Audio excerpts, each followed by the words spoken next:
Hello guys नमस्ते सम्पूर्ण साथीहरूलाई धेरै धेरै धन्यवाद छ।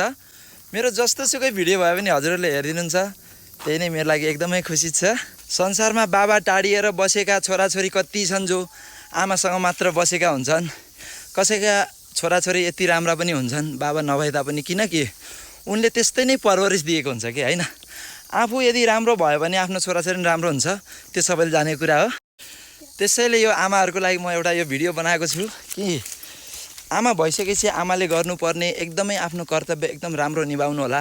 सल्लाह सुझावहरू राम्रो दिनुहोस् बच्चाको लागि हैन।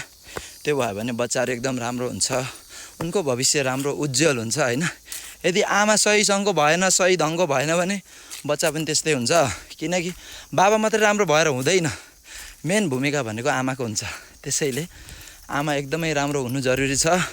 बाबा भनेको मात्र चाहिँ हामीले घरको पूर्तिलाई पुरा गर्ने मात्रै हाम्रो काम हो हैन। यसैले चाहिँ हामी त्यति मुख्य भूमिकामा हामी पर्दैनौँ, किनकि म आफै भोगिरहेको छु। किनकि मेरै छोरीहरू उनीहरू अब अहिले बढ्दो उमेर हो हैन, त्यो मसँग त्यति चाहिँ नजिकै हुँदैनन् भने मम्मीसँग हरेक कुरामा सेयर हुन्छ हैन। अब बुढाबुढीमा त हरेक कुरा सेयर हुन्छ नि हैन, त्यस्तै नै हो। त्यसैले म के भन्न चाहन्छु भन्दा छोराछोरीलाई एकदमै महत्त्वपूर्ण समय उनलाई दिएर उनीहरूको मायालाई तपाईँहरूले एकदमै कदर गरी उनीहरूलाई हरेक कुरामा राम्रो नराम्रो बारेमा सबै ज्ञान दिनु होला, त्यही भन्न चाहन्छु। मेरो यस भिडियोलाई एकदमै माया गरिदिनु होला, सेयर पनि गरिदिनु होला, त्यही भन्न चाहन्छु।